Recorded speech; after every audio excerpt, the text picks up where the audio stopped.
What's the dog's name? Max. Hey, Janelle. What's wrong with Wolfie? I can hear him barking. Is he okay? Wolfie's fine, honey. Wolfie's just fine. Welcome to What's Wrong with Wolfie.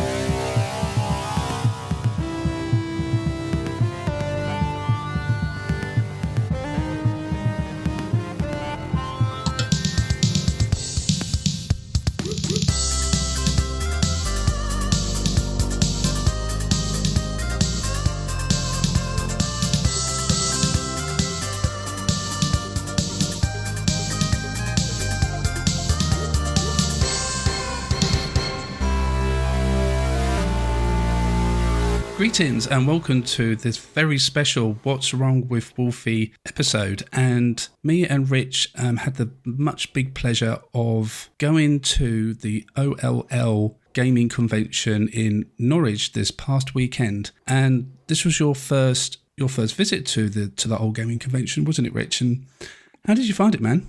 Yeah, it was great. I mean, obviously I've done things like EGX before, but something that's just purely based around retro gaming and more about an actual community instead of just, people being there you might bump into. This was actually almost like a celebration of the community.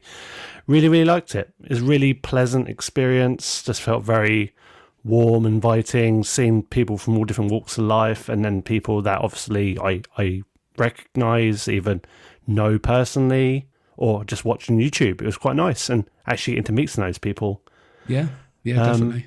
And also getting to go to Norwich as well, which was a first for me, and I'm a big Alan Partridge fan, so that was my bucket list item ticked off. So there you go, double weekend for you. I did the tour on Friday night. That was fun. So brilliant. Yeah, good times.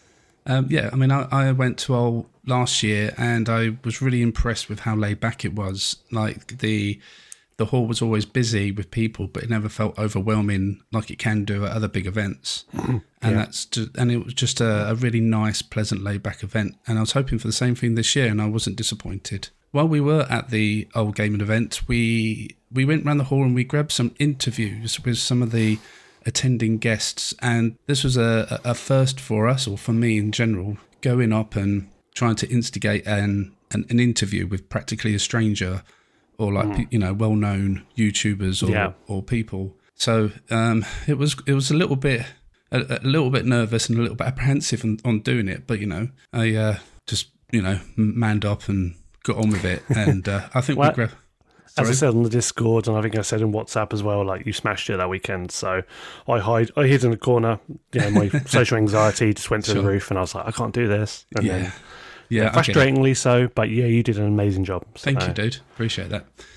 But so we did manage to grab quite some nice interviews, actually. But we did grab one interview with someone, and unfortunately some of the audio didn't quite come out as well as we hoped for. In fact, like, the first half of the conversation could hardly hear anything, and then like the second half of the conversation I kind of just kicked in and like it was fine.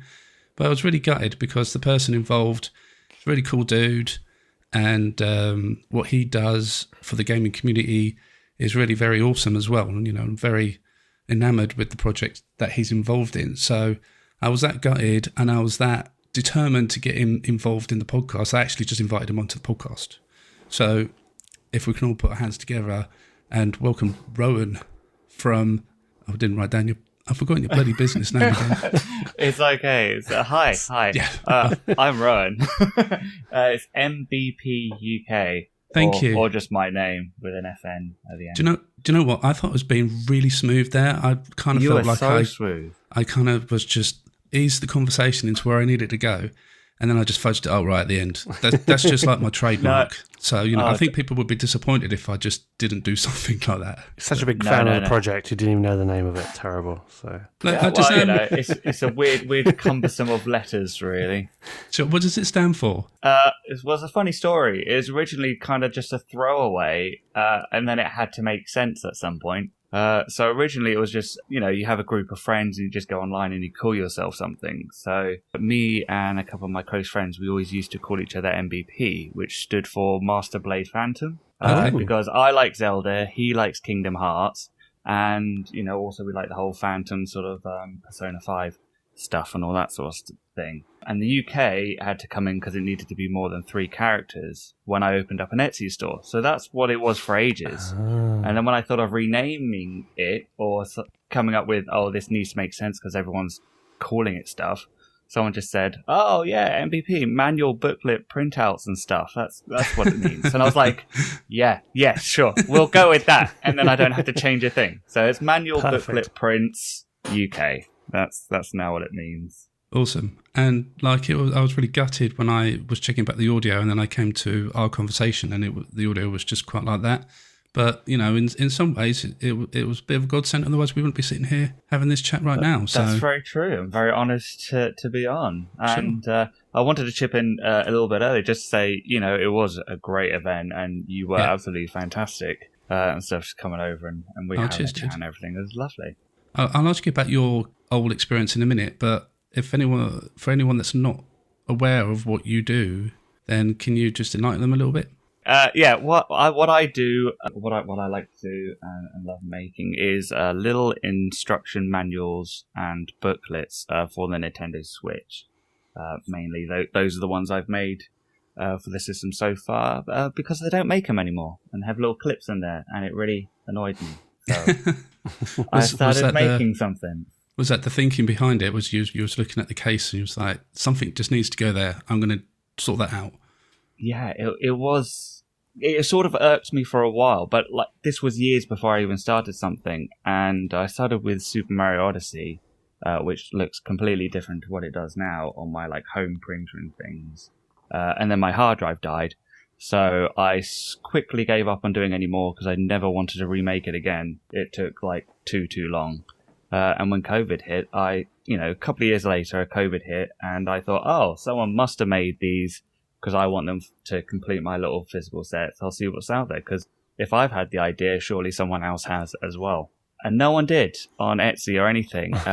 So I thought, well, okay, I'll give it a go. But instead of getting bored stiff with doing Super Mario again, I'll do a Breath of the Wild little progression companion booklet, because my app kept dying and deleting all the data. So I wanted to keep track of things physically while I can play the game. And so I did them alongside each other, and then I spent quite a bit of time and months in getting the print to look more, what I would say, like professional or higher quality than my home printer, and that sort of thing. And it's I was aiming to have something really complement the case, and I was quite chuffed when it was done. So I just shared it on a sort of Facebook group, being like, oh, this is my mini companion thing, and I make sure it fits inside the case and stuff. And then other people just went, oh, cool, I want one.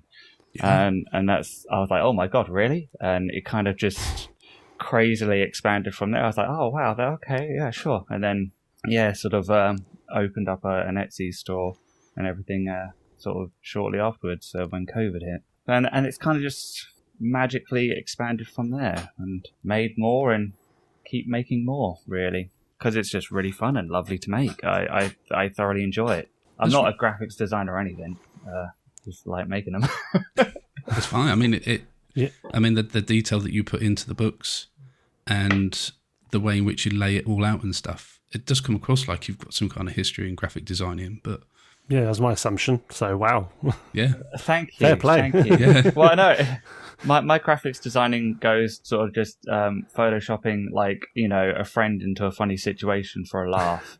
That sort of thing for a while. And when I did IT support in London for a few years, I kind of try and make some UI elements and that for different companies and whatnot. But that was kind of just like I'm pottering and just making an image, and that's this.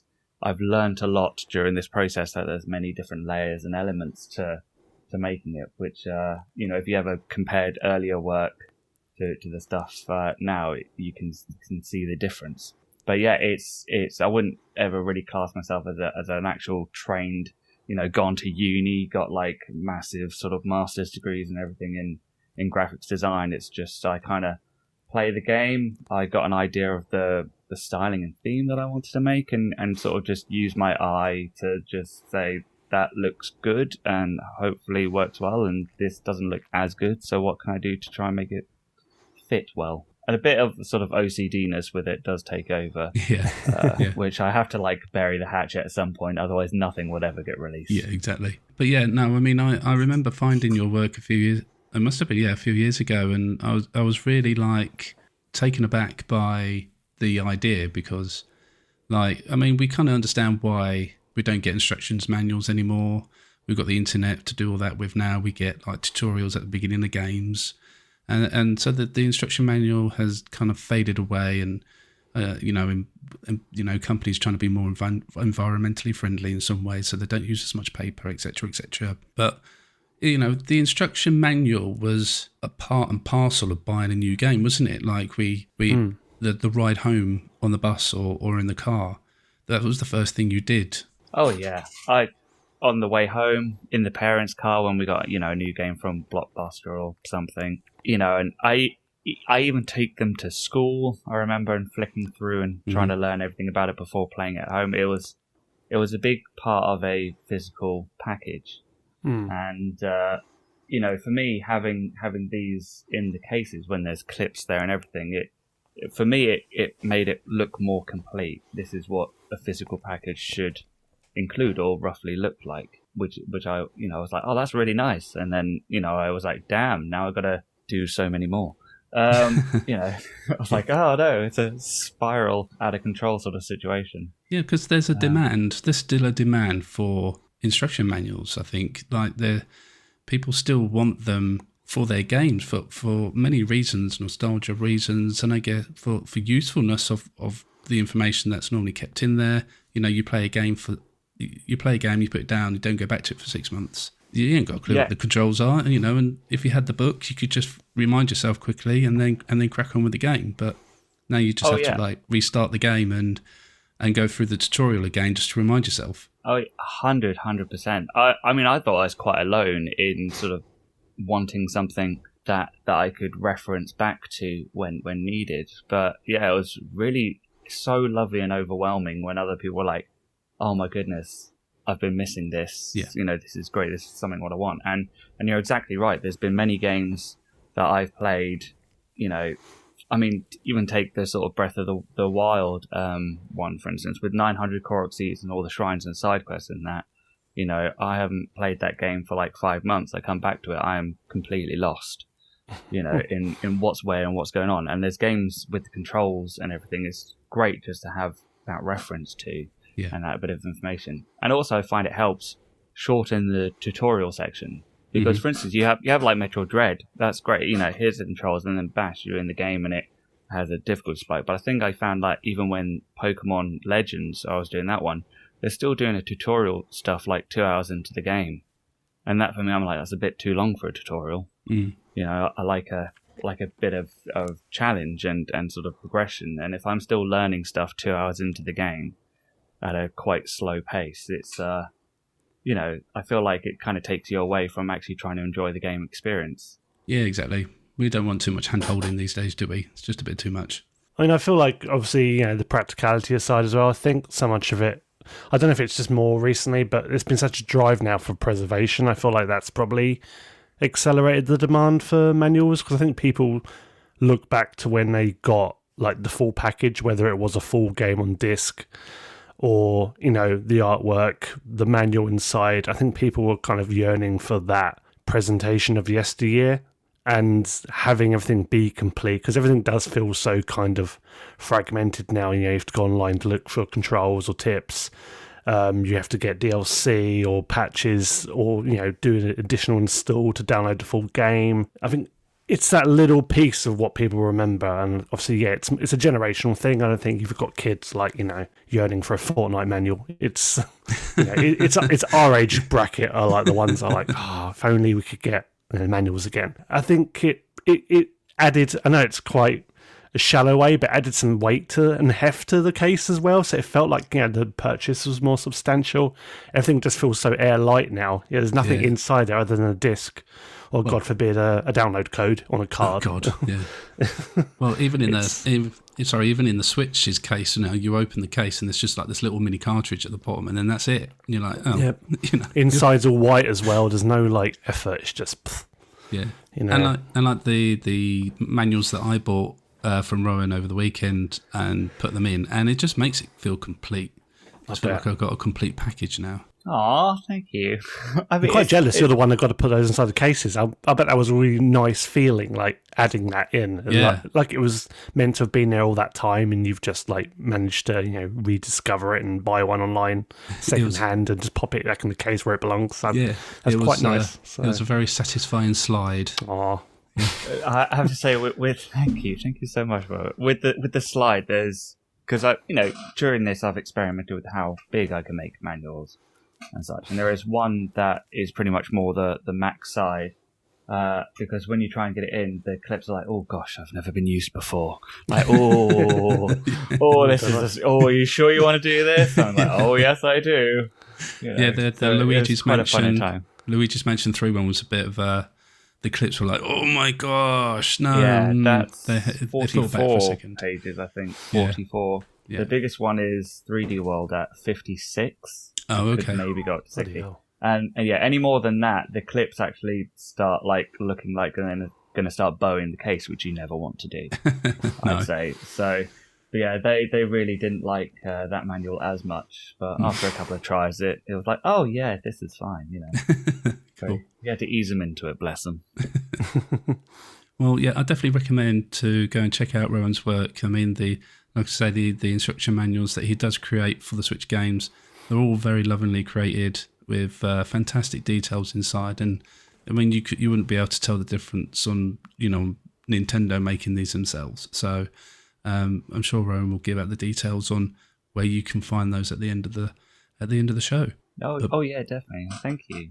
But before we get into our interviews with some of the other OLL 23 attendees, I just want to find out, how was your OLL 23, Rowan? I mean, was it more than you expected, or what expectations did you have coming into it? Oh, I was quite blown away overall by the whole weekend on so many different levels. It was one of the first events where I was on my own, because I've only started doing these actually going out and going to shows last year. So the first one I was all alone, and I thought I was just going to be an absolute loner hermit crab, just being like, come to my shop please and stuff. But I was absolutely blown away by the size, sort of what sort of different stalls were there, like how many people I remembered and knew from like a few other events that I did. And it's just the sheer amount of people like yourself talking, coming over, having conversations with me and whatnot.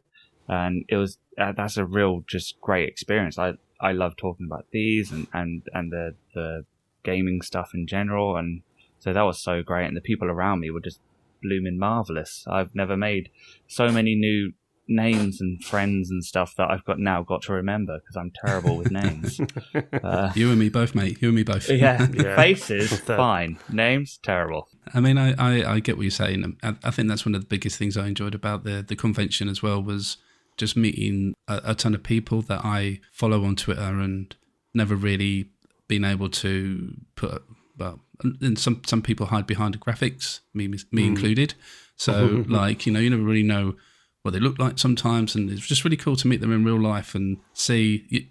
I mean, it's even like sometimes it's like when you read a book and you build up an impression of somebody in your head, and then you meet them in real life and you go, oh, that's not how I expected them to look at all, but in a good way. And it was just really cool just to meet all these excellent people and just to be able to have a chat with them. Yeah, absolutely. I mean, there were some people. Can I say people's names? I don't know. Of course you can. Yeah. Oh, okay, cool. We'll be here later. It's fine, all right. That's cool. Great. You can name drop. It's fine.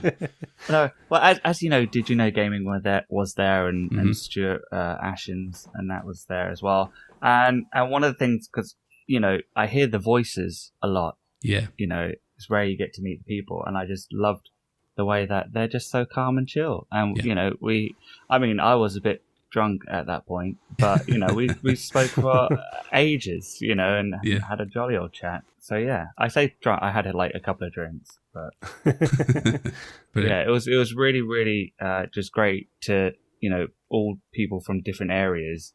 Just that it gets along. There's no conflict, it all just jammed well, which was very surprising in a really good way. Yeah. I mean, I always find that with the gaming community, I never really see any problems or issues, and we all just get along with each other, and we all just seem to have a good time. And I think that's just one of the magical things about the gaming community that we seem to be in at the moment. It's just a fantastic time. So, and I think OLL really encapsulates that in their events. I think that's something really what's so nice about these kind of communities, whether it's like an independent scene or the community built around it. I think it's also, it's a human connection throughout. So if it's just a YouTube channel you watch or a podcast you follow, to actually get to see those people and like actually, well, see the person. I mean, I've watched Adam Koralik videos for as long as I can remember, and like just kind of chatting with him and him talking about having a full English at the Premier Inn across the road. It was like so nice. It was like, oh yeah, this is Adam Koralik, the guy, not the guy that's running around, Debuita Street getting Shenmue photo opportunities. It was really nice and personable, and just it was lovely, really wholesome. Yeah, I think everyone that we talked to was just so warm and welcoming. All of them just really didn't have a problem spending a bit of time with us to chat. So, and that, like I say, that just seems to encapsulate the gaming community in the whole at the moment, where we all just want to try and help each other, and it's just really, really lovely. Okay, well, let's close this segment out, and Rowan, to do that, I need you to tell me one of your favourite video game soundtracks. Ooh. Surprise to popular... Well, I don't know. Like, I'm a huge Zelda fan. I will love orchestrational Zelda pieces any day of the week. But one that I really, really do love hearing is Super Mario Galaxy, when it's orchestrated and everything. Oh, which like one? Gusty Gardens? Gusty Gardens. Yeah, Gusty Gardens, and some of the main themes, even when you're in the hub and everything. It's just absolutely love them, the way that the synths work and the orchestration and ramps up and stuff. We'll play a little bit of Super Mario Galaxy soundtrack, and we'll catch you all in a little bit. Ooh, lovely.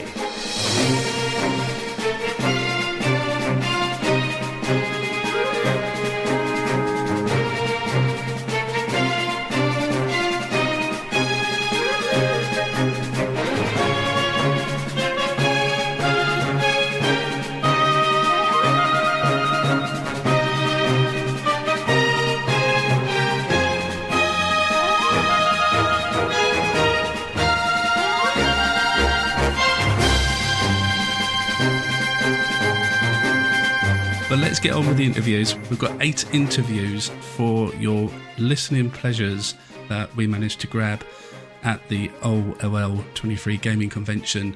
And to start with, I kind of used this person as my guinea pig. He was my first interview. I warned him as much, and he was very happy to be my guinea pig, and I think it came out all right, and it boosted my confidence a little bit, and just went on from there. So for our first interview, I spoke to Sega Powered and the editor of the new indie game magazine Debug, Dean Mortlock, about the magazine and why does it exist and what their aim is with Debug. Okay, so I'm here with Dean, the editor of the new Debug magazine. And Dean, well, actually, why don't you tell the listeners a little bit about yourself in the history of gaming? Okay, cool. Well, as you say, my name's Dean Mortlock. I used to work on a magazine called Sega Power back in the 90s. I worked on various other magazines since then. We launched a fan magazine called Sega Powered. That was about 18 months ago. And we were currently working on issue 8 of that. And then recently, we launched a new magazine called Debug, which is 100% pure indie gaming. So it's basically solely concerned with anything that's independently released. So we don't get all of it, obviously, because there's so much release, but we try and get a good cross-section of the best stuff. How did Debug come about? It was the brainchild of a guy called Daniel Crocker, who runs a company called Wave Game Studios.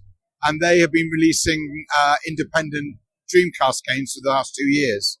And he wanted to kind of expand it into something that would cover more indie titles and give a voice really to the smaller developers that currently aren't able to get any kind of major promotion elsewhere, because obviously a lot of the stores cover the bigger titles and a lot of the indie stuff, it might be on there, but it's very low on the priority. So there's so many great indie games out there that we want people to hear about that they won't be able to hear about in other ways. Yeah, no, it's a really cool initiative because, indie games do struggle for coverage sometimes, and they're really worth having that coverage because they do hold some of the more interesting and intriguing kind of storylines and experiences, I guess, from video gaming instead of just a AAA kind of like grinding kind of game. Yeah. It's a really good initiative. And what kind of things can people expect to find inside the magazine? Well, it kind of follows a very similar, typical sort of magazine format. So we kind of look at a lot of stuff that's coming out. We obviously review new stuff. We do features. And basically the whole idea is to kind of expand people's knowledge of the indie gaming market. So we'll do spreads where we cover maybe 10 or 15 games just to kind of expand the number of games that we're actually able to feature in it. And we also do links to other games, and we let people know if you like this, then maybe this is something else you want to try. So although the magazine caters for everyone, we like to think as well that it's more useful in some ways maybe for people who don't know that much about the market, but are interested to find out what it is. Because like you say, a lot of the stuff that's coming out is very interesting, very different, very creative, whereas a lot of the AAA stuff is great, but it tends to be quite formulaic. A lot of the indie stuff is where the real kind of imagination stuff, the really creative stuff happens, I think. Yeah, definitely. But what kind of release schedule are you looking at for Debug magazine? At the moment, it's coming out quarterly, so every 3 months. So the first issue's just come out. That's available on www.teamdebug.com, so you can get a digital version or print one. And then the next one will be out in July, then October, and etc. Depending on how well it does and how popular it is, then we can obviously reduce that time to maybe a couple of months going forward. But obviously, at the moment, we just kind of suck it and see, launch one, see how well it does, and then we'll go from there. Awesome. I mean, I love the magazine. I love the concept of it. I'm very excited for this issue and for future issues. And I knew this was the magazine for me as soon as you gave Horace the game of the issue. So. Oh, that's such a good game. If anyone hasn't played Horace, then we recommend you get it immediately because it's challenging. It's not an easy game, but it's a lot of fun. And it's really funny and it's creative and original. Everything that it sums up what an indie game is to me. It's just something you wouldn't get as a AAA release. Is kind of that different aspect of gameplay that it has. Yeah. Yeah, exactly. And I know we've had Paul Sean on the show before, and I did scorn at him for making the game so challenging in places. So. He didn't think that it was that challenging, so... oh, really? Yeah, so... Maybe he's an expert gamer, I don't know. Yeah, maybe. Well, thank you very much for your time. No worries at all, thank you. Good luck with the Debug magazine. Thank you very much indeed. Take care. Thank you. And yeah, what a lovely guy. He was very warm and welcoming with just saying hello. We had some great chats with Dean, and as you just heard from the interview, the Debug magazine and initiative just sounds really, really exciting, especially as Wireframe closed, and it's just really exciting to have another indie game magazine to be able to pick up and read. Yeah, you don't get many of them nowadays, so it's really good to hear about it. Yeah, definitely. And, with Dean's experience from Sega Power from back in the day, he's really used it well with Sega Powered as well. It's one of my favourite magazines to pick up as well. So with Debug along with Sega Powered now, we're in good times with the gaming magazine world. Well, let's move on to our next interview. How this one came about was I was just chilling, just having a couple of minutes to myself, and I noticed that this person was doing the same thing. I thought, you know what, I might as well just go over, say hello, and see if he's up for a quick chat. And he was, thankfully, and that was Nostalgia Nerd himself. Been a big fan of Nostalgia Nerd for a while. He does some great videos, and his books are also very interesting. We reviewed his second book, Gadgets, Gizmos, and see, rubbish at names off the top of my head. I can't remember the last word. But it was really fascinating. We had a quick discussion about that in this interview, as well as his new arcade bar that he has got successfully funded on Kickstarter and will be opening soon in Norwich, I believe. So nice. Yeah. Nice, yeah. We also, as you'll hear in a minute, kind of just realised what a retro gaming hub Norwich seems to be becoming. So, Rowan, do you have much experience with Nostalgia Nerd? I say surprisingly, no, I don't. I know of Nostalgia Nerd. He's a lovely guy, and I watch his videos and everything. But yeah, it's been on my to-do list. I actually wanted to send him a couple because, I like sending little things as a thank you, sort of because they give me entertainment, especially when I'm working and everything, and I like giving a little bit back. yeah, I totally must have missed him during this OLL, which I'm so upset about now. Oh no! So I'm going to Sorry. have to try and... that's all right. I'm going to have to hunt him down and be like, Yeah. oh, you're at OLL. Thank you so much for being there. And Cool. Well, hope you enjoy the interview, and we'll catch you afterwards. Well, I'm here with Nostalgia Nerd himself, and for anyone that's not familiar with yourself, I don't know why they would not be, but if you're not, can you just let them know a bit about what you do? And Yeah, sure. So I run the YouTube channel Nostalgia Nerd. I've also written a couple of books, Retro Tech and Gadgets, Gizmos and Gimmicks. And I'm currently opening up an arcade bar in Norwich. So quite a lot on the go. Yeah, definitely. And you did your Kickstarter for that bar was quite a success, really, wasn't it? Yeah, it was. It was a bit touch and go, but like we got over the line at the end, which will give us enough funding to kind of do exactly what we want. So exciting stuff. Yeah, and like, if people are not aware of it's Barcadia, isn't it? Yeah, it's Barcadia. Yeah. So like, is it? What would people expect to find? So we're in going to have like a range of arcade machines. We have about 20 arcade machines to start with, from like early 80s, like Space Invaders, Pac-Man, up until late 90s, like Ferrari F355 Challenge, Golden Axe. Just a wide range of machines, cocktails, and plant-based junk food, basically. So brilliant. All in one. Yeah, love it. And so, is there like a time plan for it to be completed in, or is it just whenever? It kind of depends on what's going on. So we've had a few problems come up. The building has been like left empty for 4 years, and it had a lot of work we needed to do to it. But we're kind of hoping for mid-May, optimistically. Oh, that quick? Yeah, that's awesome. We've been working on it for months. So with the funding, when the funding comes through, we should be able to get everything sorted quite quickly and ready to go. And it's like, I mean, Norwich seems to have quite a good vibe for retro gaming in general. So I feel like it's like the perfect place for it. Yeah, it really does. Especially recently, it's grown. We've got like Retro Replay, which is an arcade in the Mall. We've got Albion Gaming Cafe. We've got these events, One Life Left, or OLL 23. It's really kind of becoming like a place for gamers. It's like the retro gaming hub of the country, isn't it? Yeah, it is. We've got the Amiga group. Yeah, it's kind of all coming... Yeah, specifically retro as well, which is quite weird. Yeah, it is, but also very cool. Yeah, I don't know if it's because it's Norwich, and Norwich is a bit behind the times, so it kind of makes sense. Probably new technology for around here. Yeah, just get Wi-Fi, aren't you? Yeah, that's right. Okay, and I just want to just go back a little bit, and you're obviously well known for your knowledge of nostalgia and nostalgic items and equipment and pieces of technology, and what is it about that for you that appeals to you so much? I think it's the simple nature of it. It's just easier to understand. We grew up with this stuff, and it seemed incredibly advanced then. But now, when you look back, it's just so simple, and that gave us so much interest and entertainment and pleasure. And it's easy to understand, and just nostalgia linked with that. It's just enjoyable. Yeah, you kind of just have that connection, don't you? I guess it's the connection from happier times, isn't it? Yeah. Not happier times, but more simple times. Yeah, simple times. Yeah. The technology was simpler, lives were simpler, and it's just kind of less stress. So it's nice to look back and kind of enjoy that period again. Yeah, definitely.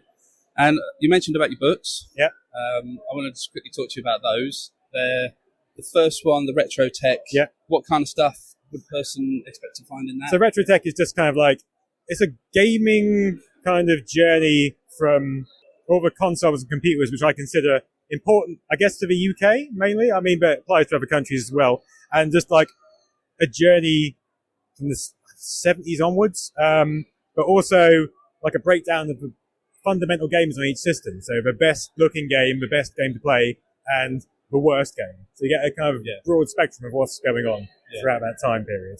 Yeah, no, it's really cool. And your second book, the name forgets me. Yeah, Gadgets, Gizmos and Gimmicks that's the one. Yeah, is more looking at like handheld gadgets from like the 60s onwards, because they play such a fundamental part in our lives as well, like Walkman, CD players. There's so many bits of obscure technology which we've carried around with us for years. And it's just kind of looking at those, and most of which have been condensed into a mobile phone now. So it's just kind of interesting looking back and looking at these discrete units and remembering the journey that brought us to phones, I guess. Yeah, because what I liked about that book in particular was how you started with the Teas Made. Yeah. So Teas Made, that's not in a phone, but you can order Costa, you can order Starbucks, stuff like that. So just gadgets which enhanced our lives. Yeah, and like it was really cool to go through, because you start from as early as you possibly can, and then you go through the decades. Yeah, because I was getting more towards the decades where I started to remember pieces of stuff in that, and like the pen thing that you use with the book. A Questron pen. Questron pen, that's it. Yeah, the Questron pen. And I was like, oh my god, I'd like completely like memory that had completely gone out of my head until that point where I saw it and was like, I remember doing that. Yeah. Well, it's a bit of technology that you have when you're quite young, isn't it? So you tend to forget it. But it was also like, I think it's quite fundamental to a lot of people's lives, because it was like the first bit of technology they had.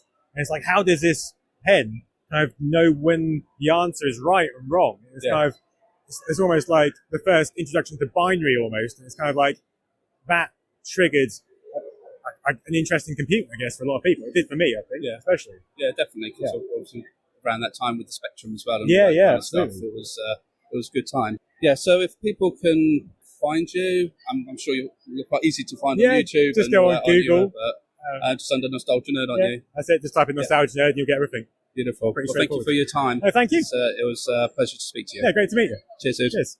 Yeah, cracking interview with Nostalgia Nerd there, and really interesting to hear about his Barcadia. That's, like I say, opening next month, hopefully in Norwich. So yeah, please go and buy his books. They're really good. Check out our review that we've got of his second book on the website. It showed a little bit more light on why he started the second book with the Tease Made. Yeah, really interesting. Well, on to our next interview, and we could not, I guess, try and grab an interview with this man, and we thankfully did, and that's Mr. Jon Riggs, all the way from America. Mr. Jon Riggs, he is a well-known YouTuber. He fixes stuff with in regards to like NES cartridges and other such video game equipment, and he also has a couple of video games himself, or in collaboration with the video game companies which he was selling at the show. And we also learned that he likes to dress up as Dr. Robotnik as well sometimes. That was him. That was him, yes. Ah. And I tell you I what, saw him around. Yeah, oh my god, that was him. I spotted that guy and never even realised. Wow. Yeah, he pulls off Robotnik idea. Perfectly. Yeah, no, absolutely. So well. He's kind of got the right build and everything. I really actually thought it was Dr. Robotnik for a second. It's just the way, like, I remember him now, like, he had the big tash and he was like... That's right, yeah. All the moves and everything. I was like, that is... He has harnessed that character well. His cosplay outfit was perfect. He had the goggles he had was just right. Wow. And everything, it was perfect. I was quite surprised to see a few cosplayers around, actually. Yeah. Did you clock the Deadpool guy? No. Yeah, it was amazing. Like, literally a one-to-one accuracy on like the movie outfit. He had God. Had the Hello Kitty backpack, the unicorn plushie as well, just the whole 9 yards. So... Where was I? You were at your table trying to sell your marvellous books. Yeah, exactly. It's It was that, or I went up on stage once to button bash Mortal Kombat. Oh, did you really? Yeah, I did. I got third, like, in this regional thing, and I was like, oh, that either means everyone else was equally as bad as I am, or I just got really lucky with just bashing all the buttons. That is my move for beat 'em ups. Just button mash and hope for the best. And I tried that when I played Dead or Alive or Soul Calibur, whatever we were playing, Rich, at the show. Yeah. I failed miserably, as expected. So on to Jon Riggs, and take a listen. So I'm here with Jon Riggs, and Jon, you'll come all the way from America. I am, yeah. Right near Seattle, about 2 hours away from Seattle, Washington. Nice. And this is your first trip to the UK, isn't it? My first time ever. And I literally flew here just for this convention. Wow. They give me the excuse to come here. That's commitment for us. And how are you finding it? I love it. I haven't had much of a chance to look around yet, unfortunately. Where this convention is, OLL 23, is just like on the outside of town. Yeah. So I've seen, I've seen the convention hall, I've seen the hotel, the pub next door, and sheep. so far that's been my experience, but hoping to tour around a little bit more tonight. Yeah, well, as long as you've seen our sheep, so that's, okay. Fair enough. You're done. Okay, yeah, I can go home. I can pack up early. But for anyone listening who doesn't know you, can you just enlighten them a little bit? Yeah, my name is Jon Riggs. I host a channel on YouTube. That's literally my name, Jon Riggs. I love discussing all things retro nostalgia, which includes also fixing broken video games with open cart surgery, I look at games that are labeled not working, but try to fix them up, clean them, maybe a little soldering job, and breathe new life into them if I can. And I love talking about just games that anybody can play, maybe even Japanese games that are in Japanese, but you don't need to know Japanese to play them. Just love discussing everything retro for sure. Yeah. And it's quite fascinating you going back and fixing the old stuff. And is that something that you just stumbled across, or was you knew you had an interest in it? It really was. It was something I've been doing since the 90s for even like my local video rental store.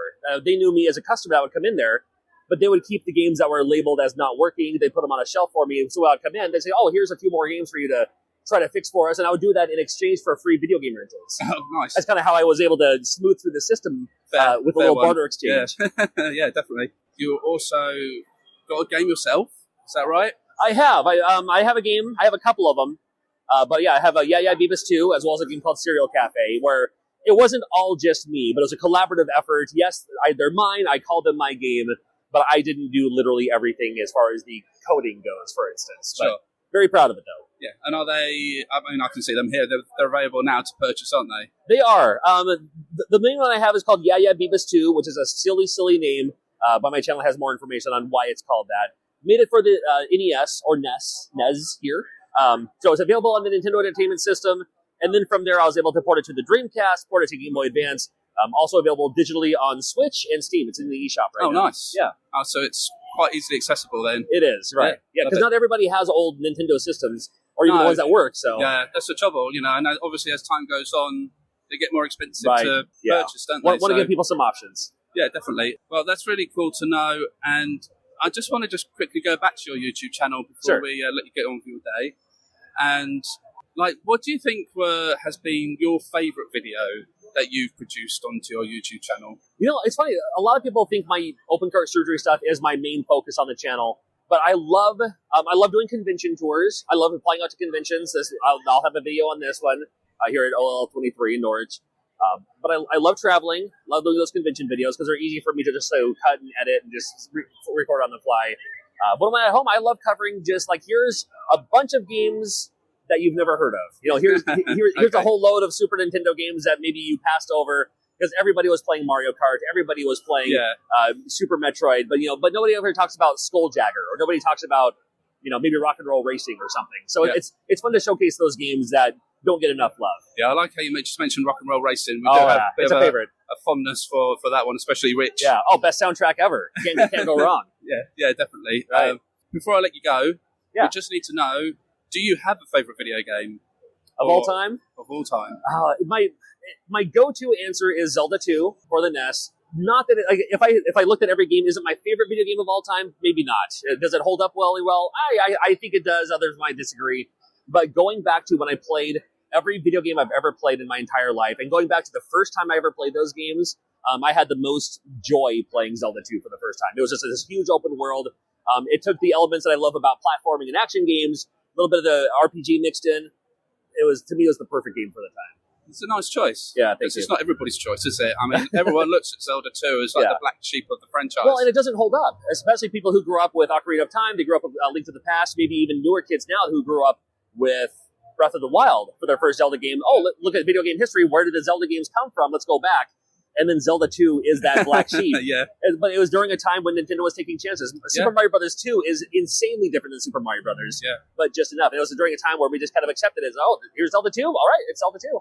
Yeah. We just look, we don't have any other options to play. What else are you going to play? I mean, well, I think that's one of the things that we love so much about Nintendo, when they decide to take a chance or take a risk or try and think outside the box. And even now, to this day, they still do it. Maybe not so much as they used to. Like, even with the recent closures of the 3DS and the Wii U eShop, it was like going back and looking through the catalogue and trying to catch the games that you may have missed before you lost the opportunity to do that.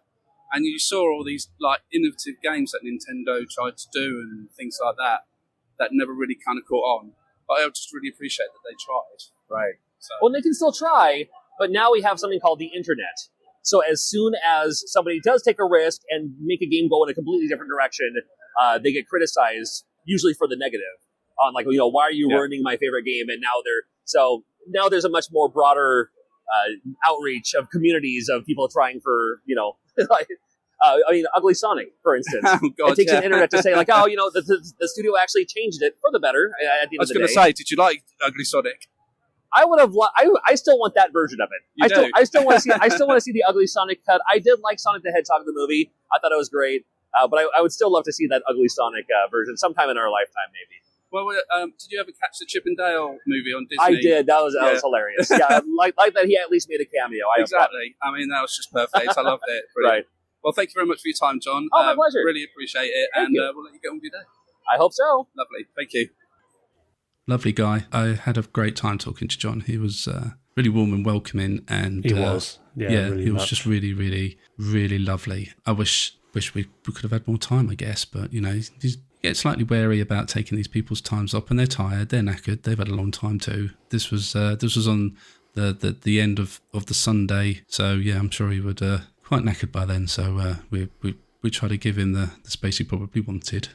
Our next interview is with Sam. He's a game developer. He was at the Debug area showing off his game called Crisis Island, and I thought it'd be really cool to get to talk to a couple of the developers of some of the games that are at the show. And Sam's game was really cool, actually. I really enjoyed playing it, and kind of a little bit of a mashup between a few different old school retro games. Yeah, I really liked this little twin stick shooter that he's creating. And you managed to get a go on this as well, didn't you, Rich? Yeah, I don't know what it was that just jumped out to me. This is not the kind of game I typically play. Top-down twin stick shooter. I'm usually just notoriously crap at them to the point I just won't bother. But yeah, I don't know what it was. It had kind of a bit of a River City Ransom or River City Girls kind of vibe going on. You've got two female protagonists, and it's kind of got elements. Basically, it's like a top-down Time Crisis, which is like the best thing ever. It's pretty cool. Yeah, hence the crisis in the name. So Sam said to me. And it just looks really, really cute. And yeah, it plays nicely. I was shockingly bad at it. And there's no worse experience than playing someone's game badly in front of them. But I've added it to my Steam wish list, and I will definitely get this on my Steam Deck. Mm-hmm. I really had a blast with it for the time I played it. I did actually complete the demo, so that was nice. But well done, Rich. Yeah, it took me through to the screen. So so hopefully I can keep that up when I actually get the full game. We'll see. Nice. Yeah, really lovely little game. Fun. Yeah. Really, really fun. And like I said to Sam in the interview, like the idea of including the reload into the game was like really cool and slightly unique, I thought. Not played many twin stick shooters that had that kind of reload feature. You'll hear that right now as we join Sam and we talk about Crisis Island. So we're joined here today by Sam, who's a developer. He's got his game on show today at Old Gaming. And if you could tell the listeners a little bit about what the game's called and what it's about. Yeah, sure. The game is called Crisis Island. It's a traditional pixel art top-down shooter, so twin sticks. It's got a lot of influence from Shock Troopers, Smash TV, and takes a lot of influence from Time Crisis. It's funny you mentioned about Smash TV. Like I didn't necessarily connect the two dots just then, but then when you said it, it makes total sense on the visuals and how the character moves around. Yeah, absolutely. I went back sort of during the development phases very early on to see, okay, movement, speed, handling, what do I want this to feel like? And I just played a ton of other games. So I was looking at like Enter the Gungeon, Nuclear Throne, Evil Tonight from DR Games, which is slower but had some interesting elements. And just sort of put it into a smelting pot. Yeah, why not? And after playing the game, one of the things I really liked, I played quite a few twin stick shooters and such, but what I noticed from yours was the reload system. I guess that's a bit of a unique feature for a twin shooter for me anyway. I don't know if it's been picked up anywhere else, but was that a conscious decision to add that in? So that came a lot from, while I was playing, there was an arcade feel that I wanted. And I was looking at Time Crisis, but also House of the Dead. Yeah. And that sort of iconic reload sound effect that always comes through. Big flash up on screen. Yeah. And you've got to sort of point away from the screen, fire, point back. It just makes you think a little bit about how you pick and choose your shots without taking away from the fast pace. Yeah. It's just that tiny little bit of, stay awake. Yeah, exactly. I think that's what I just struggled with just playing there, like, remembering to reload, because I wasn't expected to do it. But I liked it. I liked it as well because it gave me that little extra thing to think about. But like some of the other things that you added in there, like the role feature, what led you to add those in? The dodge roll was largely Enter the Gungeon. Felt good there. It partly also Kingdom Hearts. Like the entirely different genre, but the dodge roll, once you get it, changes that game so much. It just feels good to do. And I was like, we'll try it, we'll implement one, we'll see how it feels. And thankfully it just fit like a glove. So I was like, yeah, that can stay. Yeah, I do. I know what you mean. Like, if you get a successful roll feature or dodge feature in a game, and you pull that off successfully, like it does give the player a bit of a buzz knowing that they've managed to succeed in doing that. So, like, does it feel like 80s movie badassery to do? And if the answer is yes, it's a feature that stays. Yeah. And how far in development are you with it? So I've got 1 level done for this demo. I'd like to have 6 for a minimum viable product or any form of early access or anything like that. Getting to this point has been about a year. Okay. And the main reason is that I didn't know Unity or C# before I started. Right. I was like, I know pixel art. Yeah. My degree is games art. That's my bread and butter. And like, there were a couple of friends who I was like, maybe we could team up and you could code. Yeah. But I kind of got fed up waiting for them, and I couldn't put a rocket up their ass. So I was like, fine, I'll get some Udemy courses and I'll do that myself. Yeah. So the first 6 months were just like the character running around in a blue void until it worked. Yeah. And it was like, I'm not going to worry about level design or anything else until this feels right. Yeah. And now that hurdle is over, those other 5 levels should be a lot faster. Yeah. Now you've got the bases down, I guess it will be. Yeah. You got like a time frame, or is it just whenever? Yeah, so we're open for wish lists on Steam, and to do that you have to give a tentative release date. So I've put March 2024. Nice. That may prove to be idealistic. We'll Right. see. But, like even Suicide Squad just got pushed to, February next year, and that was meant to be May. Yeah, I know, right? So, That's crazy, wasn't it? yeah. It's like the bar is set fairly low in terms of expectations for release dates. So. Yeah. But no, it's cool. And I guess just before we leave it, quite interested in the plot of the game. Is there a specific plot of Crisis Island?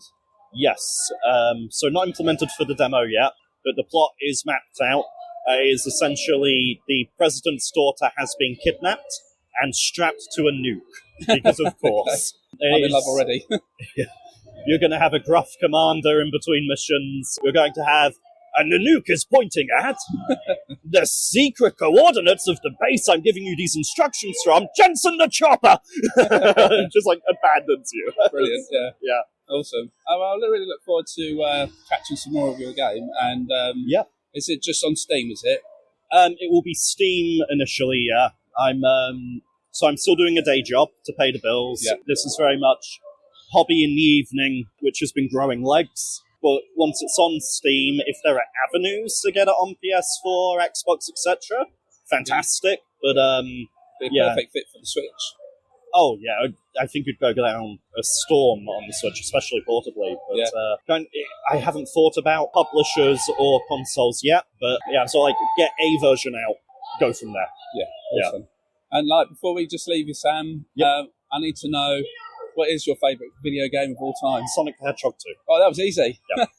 There's not even a hesitation on that. Wow. Why is that? What is it about Sonic the Hedgehog 2? One of the earlier games I played. Between Sonic 2 and Sonic the Comic, probably why I went into a games art degree. Okay. I've got nearly 20 unique versions of it, and my therapist formally recognises its calming effect on me. Oh, that's awesome. So, yeah. That's an awesome story to hear from Sonic. It is much better than the first Sonic. Yep, granted. And yeah, it's the first video game I ever bought with my own money, so it holds a special place in my heart, even just for that. And I do have the game framed on my wall because of that reason alone. So yeah, brilliant pick, love it. Well, I'll let you get on with your old 23 gaming, and we'll catch up with you soon. Awesome, thank you very much. Thank you. Yeah, sorry to say I'm so intrigued. I am really intrigued about this. It's really good. I was like, I'll give it a quick Google, And then I got Crisis, and I was like, I'm sure it's a different Crisis than that Crisis. Oh, it does look great. Oh, old school. Oh, I see what you mean with the twin stick now. Yeah, I kind of forgot the right stick existed when I first started playing it, and he was like yelling at me, right stick, right stick. I was like, oh yeah, twin stick, yeah. You had to remind me about the roll, because you can roll and dodge bullets and such. You had to remind me of the roll.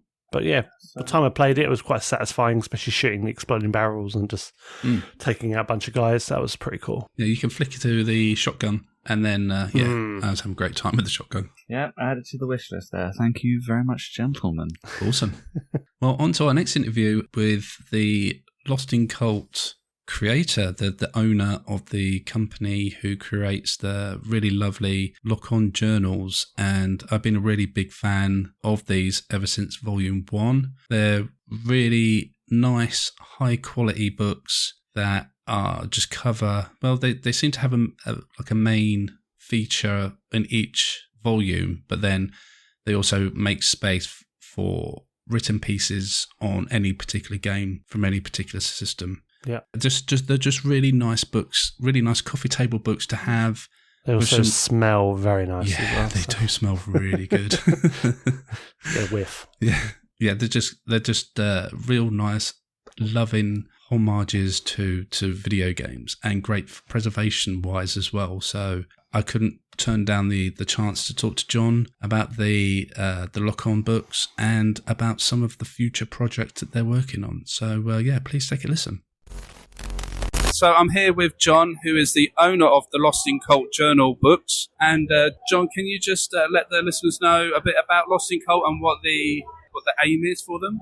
Yeah, Lost in Cult, we create video game coffee table books, and we create a premium video game journal called Lock On, which releases quarterly. And soon we'll be launching a new product, which I'm excited to, we revealed today, which was Do You Know Gaming, which is a card gaming collaboration with Did You Know Gaming. So always looking to try new and fun thing. And I'm a big fan of the lock-on books. I've been buying them since Volume 1, and I've always appreciated the extra effort that you put into the books, not just in like the writing and the way in which you tell the stories about games, but in the quality of the books as well. Was that something that was important for you? Yeah, I believe if you're going to do something, you should do it right the first time. And my whole life, I've been a big collector of particular Japanese design books.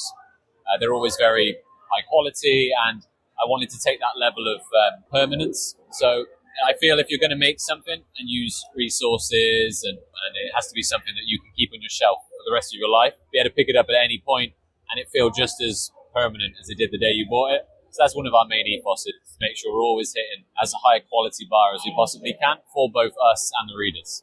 And it really shows, like, with my pride of having the collection on my shelf and always showing them off when friends come round, and it's always really an enjoyable read as well. The way in which, is it kind of like a preservation night as well, is in trying to preserve the games?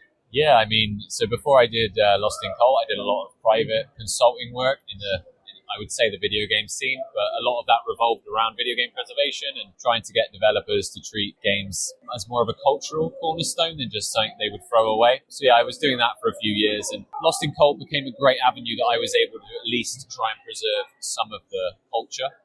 Lost in Cult is essentially lost in culture. The idea was to preserve the medium through its art form and through the stories, the stuff that's going to get lost along the way. In 50 years' time, we're all going to remember the name of games, but you won't remember the stories about the games or how you, as an individual, interacted with the games, the communities you made, and that's what will get lost. So I feel like it's important to preserve that. Yeah, and we try and aim to keep hold of the games themselves, but even the physical games, they will deteriorate and they won't be able to be played after a certain amount of time. So absolutely, looking at different aspects on how to preserve the older games, and newer games as well, because obviously they'll get old at some point or another. For sure. And to try and do it in such a quality package of the lock-on books, it's really a good project. We've been doing a lot of work recently with working with developers to restore assets that were in their vaults. So we're working on a few projects at the moment where we're going to be the first time these materials have ever been published publicly. They'll be revealed over the coming months. Now that was all an attempt of me to get that material out of a developer's bottom drawer in their bedroom that will end up one day in the hand of a collector and will never see the light of day. I'm trying to preserve that stuff whilst I can, so it's publicly available for us all to enjoy it. And like you touched upon there, like you not only do the lock-on journals, but working with other developers, and like you've worked with Retro Dodo with the handheld gaming journal, and you've got another one of those coming out, or it's in the process of being funded, isn't it?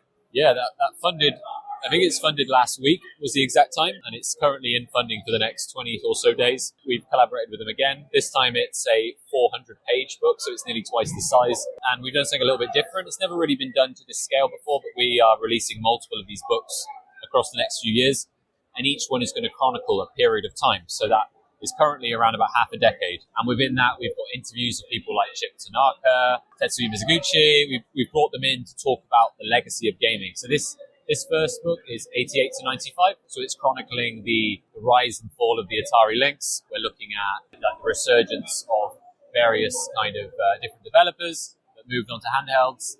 And we've also quite a lot of content looking at the Game Boy scene. So it's really interesting, and we've been able to get some fantastic material in there. Obviously, going on from that, we, no doubt we'll do more. And there's a certain collectible monster game coming up that might be a focus of the future one. So, or maybe 2 collectible monster games. I'll leave you to think what that is. I wonder what that could be about. Exactly. Well, I think we're just to end the interview on a lighter note, and just like wonder what. I mean, I guess it's quite a hard question to ask. I guess there's so many games out there, but like, what is one of your favourite games that you fondly reminisce about? Reminisce. I mean, if I go for like childhood memories, I would say I have a heavy attachment to something like Echo the Dolphin. Nice choice. Yeah, that's a classic. I mean, I could also probably single out Sonic on the Master System. A weird choice, but that was the console I had at the time. Yeah, no, I mean, I have a soft spot for the Sonic games on the Master System too, because they were so different to the Mega Drive versions. I wasn't a Nintendo kid. I was a Sega kid. Me too. Yeah. My family brought me up weirdly. It was Sega Master System, Game Gear, Mega Drive, and then I moved on to PlayStation. So then my other soft memories will be with stuff like Resident Evil, Oddworld, Heart of Darkness. Yeah, they're kind of my reminiscing. You'll notice a lot of in Lock-On. A lot of the features we get tend to be me desperately hunting down stuff I loved when I was a kid. So a couple of those games I just mentioned, we have world-exclusive interviews and material coming over the next year. Yeah. And I just remembered, actually, one other thing, project that you've got coming up is the Citizen Sleeper book. Yes. I'm very excited about that. It's one of my most favourite games that I've played recently. I'm literally ready to eat anything up about that game. So for you to be doing the design labs for that is very exciting for me personally, and I'm sure for a lot of other people. Citizen Sleeper is one of those games that the moment it came out, it just grabbed my heart. Like, it's incredible. Gareth is such an amazing creator. Their work is astonishing, and I'm glad that the game has hit so many people. And it's truly an honor to work on it. And there's some incredible parts of this design works that we can't wait to show people. And people are going to understand when they see it, but I think it's going to shock a few people. I don't think anything like this has ever been attempted before. All will be revealed early May. So cryptic, John. So cryptic. Yeah, sorry. That's fine. No. Well, I hope you enjoy the rest of your old gaming experience at the weekend. We'll catch up with you soon. Yeah, lovely. Thank you. Thank you. John's such a great guy. He was very welcoming and open to talk about Lost in Cult there on that interview, and really, really very excited about the Citizen Sleeper book that they're working on right now, because, man, I just love that game so much. It's brilliant. So, like I said in the interview, I'd just eat anything up about Citizen Sleeper, so throw it at me, I'll probably just grab it. So, yeah, I'm really excited for that. And obviously, Rich here himself had a written piece in Lock-On Volume 3, didn't you, Rich, on Res? It was Res. Yep, I love Res. So if you want to go and check out Lost in Cult and the Lock-On books, then make sure you buy Volume 3, because you'll find our Rich in there. All right, so we've got 3 interviews left, and the first of these 3 is with a guy that I've kind of admired from afar for a couple of years, ever since I found out and played his first game. And this is the second developer that we got a chance to speak to at Old Gaming. He brought along what I think is probably one of the coolest things I've seen in a very long time. Yeah, indeed. I know where you're going straight away. So. Okay. And well, this particular person that we're talking about is Alistair Lowe. He's the creator of the Flea and Tapeworm games that you can pick up now on the Dreamcast, the NES. God, I think he's on everything now, isn't it? So yeah, basically. And he has created this prototype kind of like interactive pop-up book using this like projector that projects the light onto the pop-up book, but then you can control the light, this little character that's made from the projected light with just like a normal controller. And he's built stages, but you have to kind of like turn the page to do the next bit and then go back a page to do other bits. And it is such a cool thing. And I really do hope that he can progress this idea to get to the mass market. What I love so much about how he's actually done it, so the actual boundaries, like the actual collision detection, so you're walking up towards like a vertical incline. Basically, what's in the game lines up with what he's physically made out of paper.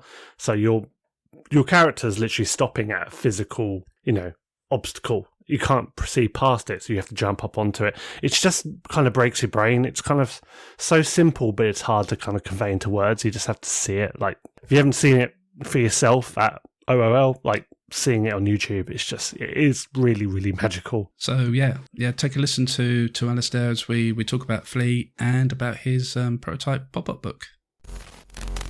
Okay, so I'm here with Alistair Lowe, the creator behind the wonderful and fiendish games Flea and Tapeworm, and also you've got a new project on the go as well, which I want to talk to you about in a minute. But with Flea itself, I just want to have a quick talk with you about that. Yep. How did Flea come about? It's a weird, long story. It started in like 2012, where I was looking at mobile games like Temple Run, and where they automated movement forward, and then you had to jump. And I thought, let's flip that.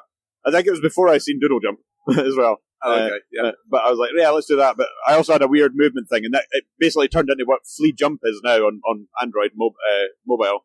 But then Nestmaker came along. I was following through the tutorials in Nestmaker in like 2019, 2020, and was like, what if I add that mechanic of constantly jumping to this Nest game to see how it works? And then shared that online, and people really seemed to like it. So I was like, right, let's do a Kickstarter, and then got funded and finished off the game, shipped it, and it was really good. History. Yeah. Yeah, and I really like the appeal of the NES graphics for Flea, but you've kind of managed to put some like modern, hard, challenging kind of level designs in there. Was there any point of the development where you was going, I think I may be on the verge of going over the line?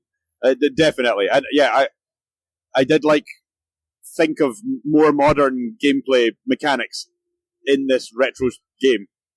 Like Super Meat Boy is obviously a big influence. Like, start with really small level tutorial things and then quickly ramp up the difficulty. But yeah, the way I did it was, if I made a new level that was hard, if I couldn't complete it within 30 minutes, I made it easier.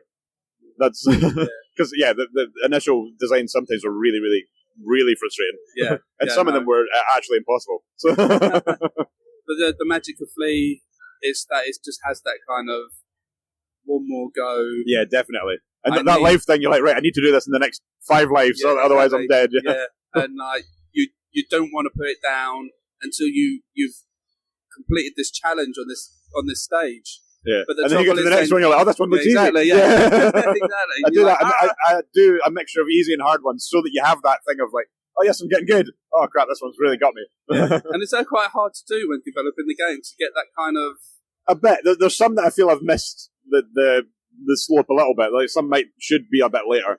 But I basically just make a whole bunch of levels, and then I color code them to what level of difficulty they are, and then try to fit them in at different points of the game. Yeah, that's cool. But yeah, no, definitely go and check out Flea. It's definitely worthy of your time. But the other thing I want to quickly talk to you about is this prototype projector pop-up book thing that you've got going on. Has it got an official name? At the moment, it's called the Low-Tech Light Book. That's kind of a prototype name. Yeah, and this was from the video that John Riggs posted online that just went absolutely massive and viral. And it's a marvellous thing, and it was something that captured my imagination when I saw it online, and even seeing it in real life. It's really, even more magical. Yeah, exactly. But for people who don't know what this is, can you tell them? Try to say what it is. The idea and what is come out about it. Yeah, so it's a pop-up book, a physical pop-up book that we use a projector on, and you play a game on it, and it knows what page you're on automatically, and you can swap it, and it adds particle effects and some cool other stuff. There's a painting mode and some other random modes as well. You want to make it for like kids playing with their parents before they go to bed, but then when the kids go to bed, the parents can also have a go as well, or watch movies or whatever on it. Yeah, it'd be cool. And it won't be just one pop-up book, will it? You in your head, you've got ideas for doing different books with different stories. Yeah, I want to like basically sell it as a unit that can like its own console, and then the books are basically the games with multiple ways to play each book. But yeah, to get more books in the library would be really, really amazing. Yeah, I mean, and after playing it myself, I don't know the technology behind it. It might be quite more simple than you think, but I don't know, it's still marvellous to see something it's still so pretty cool, low tech. so simple well in some ways, but the way that you've managed to project the character onto the pop-up book itself, but then the image you see on the book kind of knows where the objects are, and the collisions all line up nice, and it feels nice when you're jumping around on a physical object. And then the puzzle that you involved in there about making sure the gauge was on the right level, so the platform on the previous page was at the right level, so you could continue. It was also very clever, man. It's just some simple ones in this one, just as a test to prove that it works. And do you think that this is something that you want to get to market? Yeah, I'm definitely looking to get to the market. Talking to some toy manufacturers next week to see what to do next. Yeah, that's really exciting. So, we'll definitely keep an eye out for that. So, thank you very much for your time, Alistair. If you could just let the people know where they can go to find Flea, Tapeworm, and all your other projects. Cool. It's on lowtech.games is my website. I'll probably redirect you to lowtech.co.uk, but .games is the cooler vanity domain, so go there. Okay, cool. Lovely. Thanks, Alistair. Cool. When you guys said pop-up book, I instantly knew who you were talking about, because I saw a video about it, and I was like, he was there? It was there. I was like, mind blown. I was like, wow, that is so cool. I'm so glad you guys got an interview with him. Damn, that is such a cool thing. It really, really is. And I knew he was coming, and I'd seen the video that John Riggs had posted the week before, something that went absolutely massively viral. Yeah, it was 8.5 million. I saw it on like TikTok or something, you know? I mean, I hardly never do TikTok, but it comes up on like Instagram or whatnot. But yeah. Did you play it then? Did you get to actually flip it and play it in that? Yeah. How did it feel? Like, because I was a bit like, oh wow, is there latency? Is there things that has to certainly happen? No, I didn't expect any latency or any kind of issues with communications or anything. Yeah, he just had like an off-the-shelf kind of like little mini projector, didn't he? I think. Really like clever, like we say, where he's managed to line it all up. So it just really feels like when your character is against a box and you can't move any further, you feel that resistance, even though it's not there at all. You know, so I didn't experience any latency issues or any kind of problems with it. Did you, Rich? I didn't play. I watched you. I couldn't remember if you had a go or not. Nah, I watched you, but I could tell. I was looking at your button inputs, and I could see, just as well as you can, not being the one that's playing it, I could tell that it wasn't lagging in any way. So, oh, so jelly. Well done. Oh, damn. So there's some cons to be running a stall at these shows sometimes, isn't there? Yeah. Oh, yeah. I mean, especially like if I had my friend who's normally with me or such, he's like on a cruise at the minute though. I can have some time off. We normally have like some time to look around, but when I was on my own this time, I was like, I am here, and this is where I will stay for the next couple of days. Well, for our next interview, I had to grab a recording with this man, and that man is Mr. Marc Jowlett. He runs a stall he runs a business called Sega Mags. Basically, he has just got a ton of old retro games mags from back in the day, and he just sells them on. But what I really respect about him is that he's not trying to make an extra profit out of the magazines. He's selling them for reasonable prices, and I really respect him for that, because I think he could put a premium price on a lot of these magazines, and I think people would still buy them. Yeah. But the fact that he's an honest guy, he was selling like loads of these magazines for like £2, £3, £4 an issue, and majority of them were in really good nick. And the couple that I picked up still had like the little subscriber leaflet attached to was still binded into the magazine. And, that just really impressed me. But I know you bought a issue of Dreamcast magazine, didn't you, Rich? Yeah, I bought the very first issue of DC UK for, was it 5p more than the cover price? So, again, I respect him for that. So, could easily have gouged me like some people, but he runs a very good business, and really respect him for that. So, yeah, he's a good lad, and he's also involved in the Sega Powered and Debug magazines, where he writes pieces for those on a regular basis, a staff writer. And I think he works or helps write for Pixel Addict magazine as well. So we had a good chat about that and about one of his favourite video games. So let's take a listen. So I'm here with Marc Jowlett. Hello. Hello. Here at Old Gaming, and I mean, you've got your fingers in quite a lot of pies. Very true. I mean, you're here mostly for your Sega Mags business. So why don't we just tell the listeners a little bit about that, firstly? Absolutely. So about 10, 15 years ago, me and a colleague had this idea of collecting every single UK Sega magazine in existence, purely because we're nuts. We're about 15 to 20 away from that now. While we were doing that, of course, we were building up a massive stock of duplicate magazines. So I've decided to sort of then turn it into a business and help other people collect magazines as well. So what you see with Sega Mags is magazines at fair prices. We're normally cheaper than eBay, and it's helping other people collect as well. We know that sometimes people will get magazines we need, which then means sort of one good turn deserves another and all that. And we hope that by sort of helping people collect the issues they need, they will then help us as well. Yeah, no, and you've got a really massive range of magazines. It's quite awe-inspiring, really, considering how old some of the magazines are. But I was also surprised on how competitive your prices are, because I feel especially when you scour eBay, or whether for certain issues or magazines, that they do like to add a premium price onto them. Yeah, we've gone for the sort of, even on the cheaper end of the market, we've sort of gone for the, you cannot buy it cheaper on eBay look. So even with some of your £2 titles that I sell that I know go for a couple of quid online, you've then got your postage fees, of course, as well. So yeah, the aim of the game is to simply be cheaper than eBay, and in some cases a lot cheaper. I don't want to rip anybody off. I'm here to help people with their collections. I know people will help me with mine, so yeah, it's a bit of give and take, but it works. Yeah, no, it's really awesome. So yeah, I definitely recommend you go and check out Sega Mags. But of course, also you're here at Old Gaming for other means with Sega Powered and Debug. And what is your involvement with that? So Debug's quite an interesting one. So not only am I a contributor for the magazine, I've actually worked with Debug on the whole indie scene this weekend. So I was tasked with helping them get a lot of the indie developers together here, getting the ROM files, getting the games, which was really, really cool experience, actually. On the magazine side, I contribute to mainly the retro games on new consoles. Sega Powered, I am a staff writer for. I've been there since issue 1. I do the homebrew indie section and a lot of the re-reviews. Being a Sega nut myself, it was a fit for me that worked well. Having grown up reading the sort of works of the likes of Dean Mortlock and Neil Randall, to now have the chance to work with them, it's a dream come true, really. Something that you never thought would happen. When Dean got in touch with me a few years ago and said, right, I'm thinking of doing a Sega magazine, are you in? It was a no-brainer. It was like, yeah, absolutely, yeah.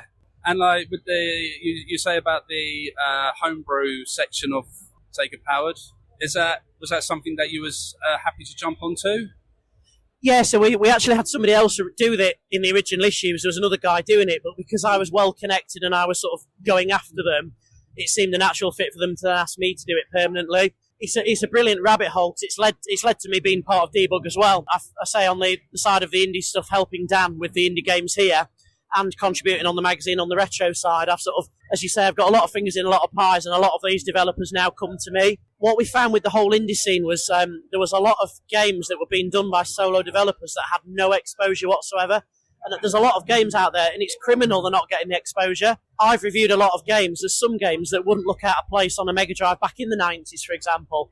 So for me, it's all about getting the word out there and getting them the recognition they deserve, and that's what we're doing with Debug. Yeah, it's beautiful, beautiful work, and very happy that Debug exists now. So, and you just mentioned there that you've always been kind of a big Sega nut. And Sonic the Hedgehog 2 is the best game, right? To be honest, if I was reviewing it, I'd review it higher than some magazines did, shall we say. I've had that argument with the Games Master lot in the past. For me, Sonic 2 is one of the better ones in the series. Console-wise, Sega Saturn's my baby. Nice. So Good choice. While all my mates had PlayStations, I was the one literally chained to Sega until the bitter end. I mean, I snubbed the PlayStation over the Saturn myself because of my history with the Mega Drive. You know, it was from my first consoles I bought myself. So when the next, the evolution of the Mega Drive came with the Saturn, I was like all in, and Sony stuff. No, thank you. And yeah, I never regret the choice. No, I don't. I mean, we would eventually get a family PlayStation console because of the amount of games that came out on it. But I remember my mum. I remember way back in the 90s when the Saturn first came out, and my mum, who had absolutely no knowledge whatsoever of games consoles, actually said to me as we were buying the Sega Saturn from an old branch of Dixon's, "Are you sure you don't want a Sony PlayStation?" So even she knew the hype train on the PlayStation. Even she knew it existed. I've heard that story before, from other people. It's the same kind of experience. And it was one of them where my local game, wall-to-wall of PlayStation, and there was a little shelving in the middle that had the Saturn stuff. You went into Dixon's, you went into Curry's, you asked them for Saturn stock, and they very rarely had it out. They had it in the back. I got some bargains that way. I managed to pick up a copy of Knights for £10. And I've also still got my original Panzer Dragoon Saga and Shining Force games from the bitter end as well. Again, I'm one of those people that always regretted trading in their current gaming collections for the next thing and never really holding on to them. And I only realised that mistake from the GameCube era onwards, so that's when I started keeping my games. But yeah, I wish I kept some of the Saturn and previous games for just because of the prices they are now. I think it's one of them, hindsight's a wonderful thing. I made that mistake with Skies of Arcadia. I had the original on the Dreamcast. I then bought Skies of Arcadia Legends for the GameCube, and I sold my Dreamcast copy. I still have my GameCube copy, but I still yearn for the Dreamcast one because of the VMU element to it. Yeah, definitely. It's a painful thing these days to be a retro game collector. So, well, thank you very much, Marc, for joining us. And can you just give all your details for people to find your work? The Sega Mag's website, the Debug stuff and all that. Yep, so the Sega Mag's website hasn't been updated for a while, but we are active on social media. So if you look for us on Sega Mag's Instagram, Twitter, Facebook, we are there. I do all the social media side of things. So if you ever want to drop us a message, if you see a magazine that we need, let us know. We pay £50 for the rare ones now. Yeah, just drop me a message. It'll be me that replies. Excellent. Thanks very much, Marc. Appreciate your time. Thank you for having me. I'm quite glad that I don't see his stall that often because I think I spend too much money at his stall. So if anyone's interested, he also buys magazines from you. So if you've got any old retro gaming magazines that you've got lying around that you don't particularly want anymore, then go find him on Twitter at Sega Mags and give him a DM. I'm sure he'll be more than happy to take them off your hands. Well, on to our last interview, and this is the piece de resistance. You pronounce that okay? I know. Because this is not a name, Rich. I have issues with names. It's weird. True, fair enough. French is fine though. But yeah, French is fine, yeah. We're trying to get this guy practically all weekend, but every time that I circled round to one of two areas that he mainly populated in, he was always talking to somebody, or he was on the phone, or he was just busy with whatever. And I never felt that we was going to get an opportunity to talk to this guy. But on the Sunday, probably about 3:30 on the Sunday, he kind of just walked past us. And I just instinctively went, "Adam!" And he turned round, a bit of a blank look on his face as to say, who was calling my name, But I explained what we would like to do. And he was cool. And we got to sit down on a couch and discuss the Sega Pluto with Mr. Adam Koralik. He was everything that you would hope for someone that you watch on a regular basis to be. He was very open and very, the guy must have been absolutely knackered by this point. You saw on his face he was flagging. Yeah. You would have known it once he started talking. It was really, really nice. And, and he warned me, he was like, "I've been talking constantly for the last 2 days and my voice is about to go. So I apologise if it goes while I'm talking to you, but I am more than happy to do so."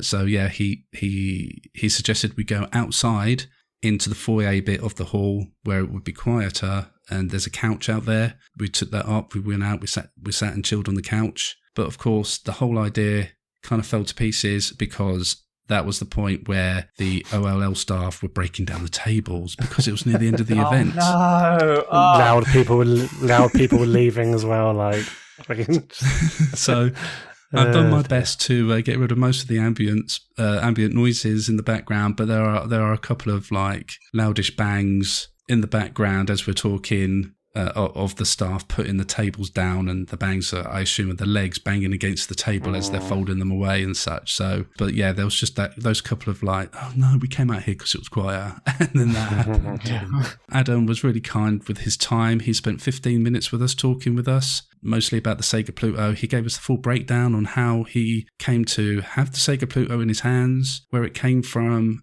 and some other bits and bobs. Yeah, please take a listen. It was a really fascinating conversation, and I hope you enjoy. Okay, so I am joined by Mr. Adam Koralik, and very excited to, I don't know, it's quite weird just sitting on a couch with you. It's just chilling, man. Just chilling. Do you know, I know you from obviously all the work that you do with video games on YouTube and the internet and stuff, but some people who are listening may not know who you are. That's a very, very, very fair chance of that. Yeah, so can you just enlighten them a little bit? Yeah, absolutely. So I would consider myself a YouTuber. I've been doing basically retro video game videos on my channel, which is just my name, Adam Koralik, for like 14 years now. I kind of have my hat. I have multiple hats. You know, I used to work on entertainment channels like Machinima, Blame Society Films, Game Society Pimps. These days, in addition to doing retro content and short films and so on and so forth, I do a travel channel where I kind of go around the world and stuff. So, yeah, on my main channel, the one that we're primarily talking about here, I've been covering just retro video game stuff for an eternity. But usually, because I'm kind of a hipster, I tend to cover a lot of things that most people don't find interesting, but I do. And I try to shed light on those things that I find fascinating. Like very recently, I don't think you guys ever got the Nuon as a system here. No. It was a really weird 6th-gen console to compete with the PlayStation 2, Dreamcast, Xbox, GameCube. Fascinating little machine that nobody remembers. Very recently, somebody made an N64 controller adapter for it. I'm like, yes, that's my wheelhouse. I want to make a video on that because nobody ever talks about that. Whereas I never really do videos about like top 10 Nintendo Switch games. Like Sure. I'm like, everybody can do that. I don't find that engaging. So that's, if you like that mentality of like, I guess I should rename the channel like Hipster Gamer, but whatever. If you like that mentality of like, I'm going to cover something obscure and you're going to learn something today, I might be your cup of tea. Yeah, no, I mean that's one of the refreshing things about your channel and an attractive point towards it, I guess, because everybody does do the main games and the well-known ones, and like, you know, there's only so much that can be said about them.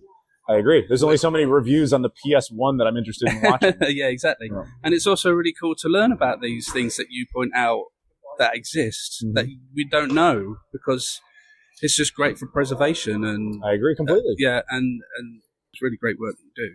Thank you, I appreciate that. But you obviously brought over... I brought a little toy, yeah. Brought a little toy over.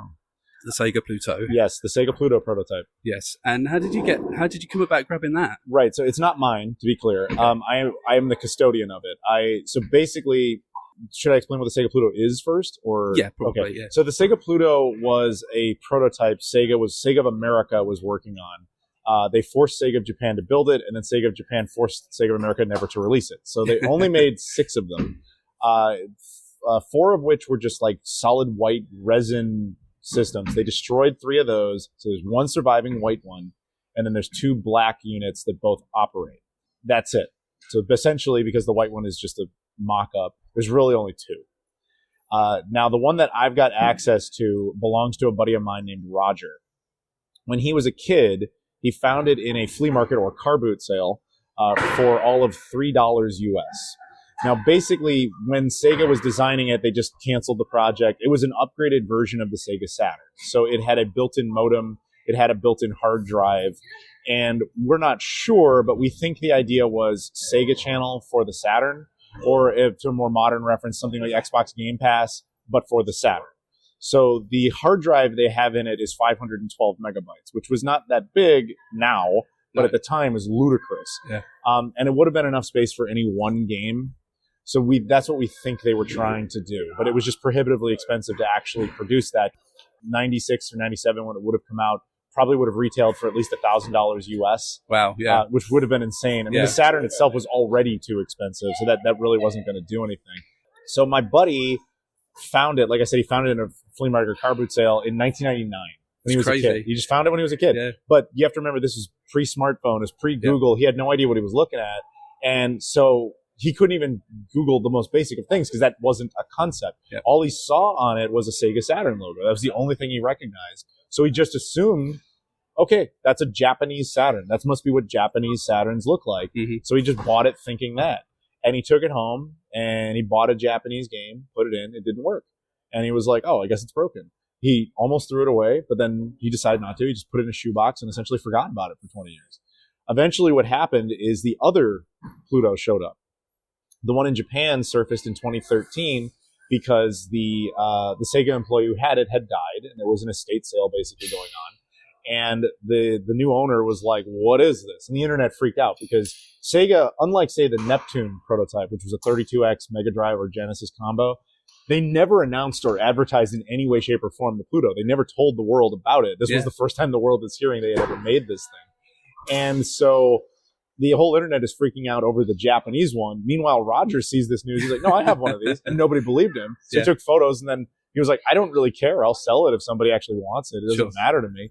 And so the internet did what it does. Yep. And there was, threatening him. It should be in a museum, all that horrible stuff. And Roger is like, he's not a very big internet guy. So he was just kind of like, my life was peaceful when it was in the shoebox. It's going back in the shoebox. And he just stopped paying attention to it.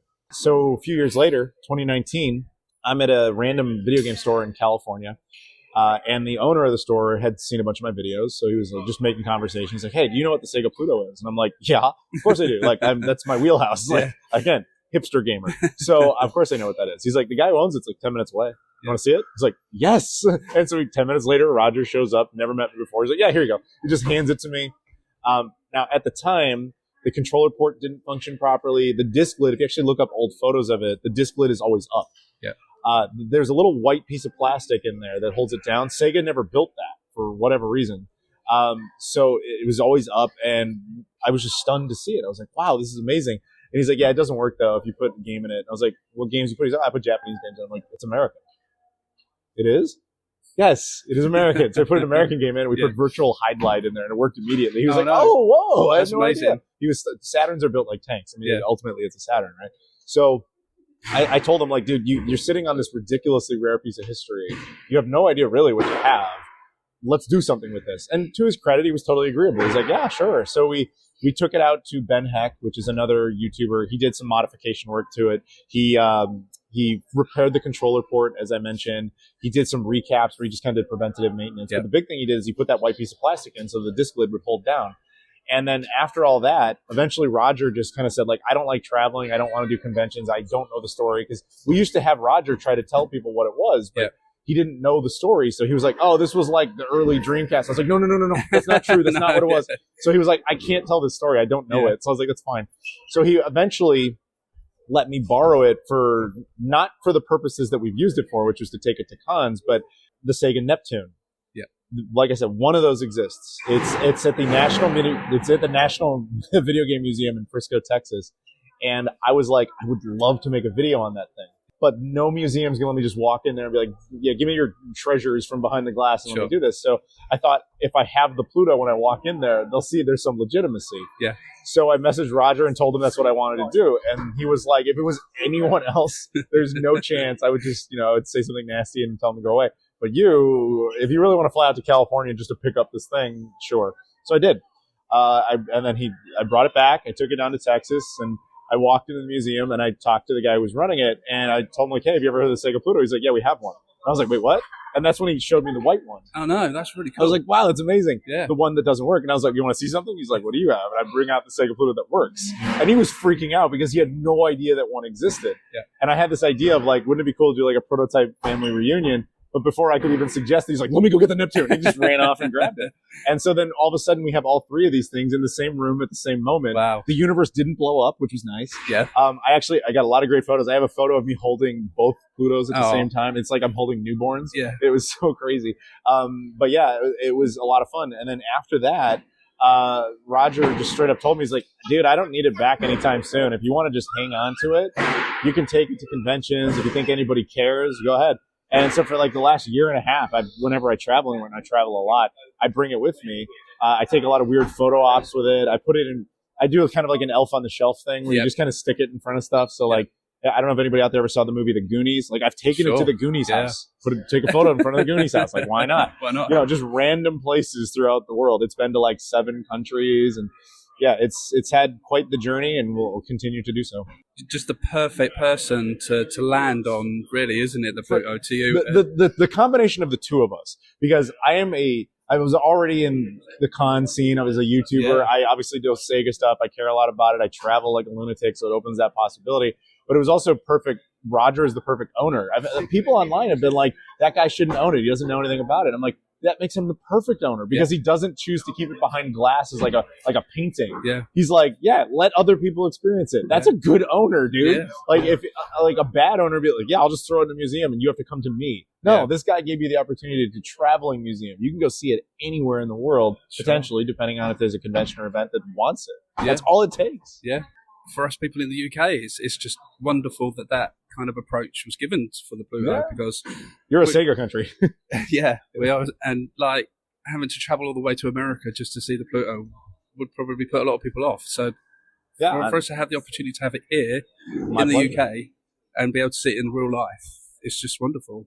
Yeah, you know, and not always, but sometimes we're like, if you want to hold it, go ahead, just take a photo with it. People freak out. It's, it's pretty cool. You know, because Sega do have a rich history in hardware, I guess. They tried so many different things back in the 90s especially, and then that's one of their downfalls, I think, where they spent so much money on all this random hardware. Yeah, I agree with you completely. And as much as I love the Pluto, they were correct not to release it. Yeah. It would have been ludicrously expensive. It wouldn't have been too big. Yeah, the size, the price is really what would have killed it. I mean, to their credit though, they were right. Like in the future, like right next to console, Dreamcast, like we should have download connectivity, all that. The internet was obviously the future. They were completely correct about that. Sure. But it is very cool to be. I'm very humbled and honored that I get to be the custodian of it. And you know, it's funny. People are always like, "Aren't you afraid you're going to drop it?" I'm like, "No." Well, as I drop my phone, but that's why I have that hard case on it. No, the Pluto's fine. I swear. I wish we had been filming that. That was a good little moment. I know, right? Thank you very much. I didn't realize it was on my foot. I wouldn't have normally dropped my phone. But I've never been concerned about that safety really. Like, there's only been a couple of times ever where I was even slightly on edge, and it's usually because, if I'm honest, like when you do a show or whatever, if there's like kids who don't know what it is, and they just, that's the only time I've ever been like nervous about it. But even then, it's not really, people are pretty respectful of stuff like that. Yeah, definitely. You know, especially the Reddits. But you mentioned the Dreamcast a little bit just there, and just before I let you go, sure. Obviously, you've got quite a fondness for a particular game on the Dreamcast. Oh, Shenmue, yes. Shenmue. It's funny actually that I'm carrying around the Saturn because I am more of a Dreamcast fan. Yeah. I have a full, complete global Dreamcast set. Nice. So the entire North American set, plus all the European exclusives, plus all the Japanese exclusives, plus all the indie releases, like everything. My favorite game is Shenmue, easily. It's actually funny you bring that up because Sega, I actually started working with them directly because of the Shenmue re-releases. And so they brought me to Japan a few times and a few other things, and we made videos to promote all that. It was a lot of fun. But because of that, I ended up having this working relationship. So once the Pluto came into my custody, I talked to them and I was like, what is your stance on this? Because we don't want to really upset anybody over there. And their official position was, dude, that's awesome. Go do it. We don't care. Like, you're good. Nobody's going to come after you. You are solid. It's fine. So, we're not Nintendo. We're not Nintendo. We're not going to pretend this never happened. So the thing was, Sega never acknowledged the existence of the Pluto, ever. They had no official position on it. I'm not going to say they denied it. They just never told anybody about it. But we accidentally forced their hand by giving it so much exposure. So in 2020, they revealed the Sega Venus for the first time. I don't know if it was a portable Mega Drive or Nomad or Genesis at the time. And they basically had this whole list of all the planets up there. And they had to acknowledge the Pluto. But they didn't have one to show, which should also tell you something. We have it. They don't. Yeah, it's crazy, isn't it? Well, thank you very much. Oh, my pleasure. It's been very generous with your time, dude. Oh, happy to do it. Yeah, and are you here for a few more days, or are you back? I fly back to the States on Tuesday. Oh, okay. So at least you got tomorrow to... Yeah, tomorrow I'm going to do like a London touristy thing. Okay, that's cool. Well, the thing is, I'm going to be totally honest with you. I like to take photos of the Pluto in front of iconic things. Okay, Big Ben? That was part of the plan, yes, because if it doesn't rain, which it always does, but basically, like, I need a photo of it in front of something quintessentially British. Yeah. But even like when I landed at Heathrow, I'm like, oh, there'll be a big Union Jack somewhere, like something obvious. There wasn't. You guys need more national pride. I know, right? You need more national pride. We're not very good at that. Yeah, you got to work on that. You have to have something that I can show. Yeah. So the most obvious thing is just going to London, and then you get Big Ben, London Bridge and all that sort of stuff. Tower of London. Yeah. Right, exactly. Yeah, and all that stuff. Yeah, that'll be perfect. That's all you need. Yeah. That'll be good. Excellent. Okay, Dave. Well, I hope you enjoy that. Look forward to will. seeing the pictures Thank you very on the much. line. And take care. Thank you. You too. Yeah, the Sega Pluto story that Adam just told us. Well, what a story for the Sega Pluto. How it came to be in his possession, and him being able to just take it around the world for everybody to see is a great thing. And like we said in the interview, for it not to just be stuck in a museum somewhere in America, for the majority of the world to not be able to see in person, and for us as people in the UK to have the opportunity to see a piece of gaming history like the Sega Pluto with our own two eyes was a marvelous. I think that's really nice that he's bringing it out for us to see close up and that sort of thing, rather than just behind a glass museum box. Yeah. The anxiety though of shipping that around the world must be. I don't. There must envy be that so much at all. bubble wrap. Yeah, seriously, I do not envy him for that. But I don't know if you saw his pictures he's posted over the last couple of days, where he said to me when we did the interview that he's trying to take pictures of the Sega Pluto at at famous landmarks around the world.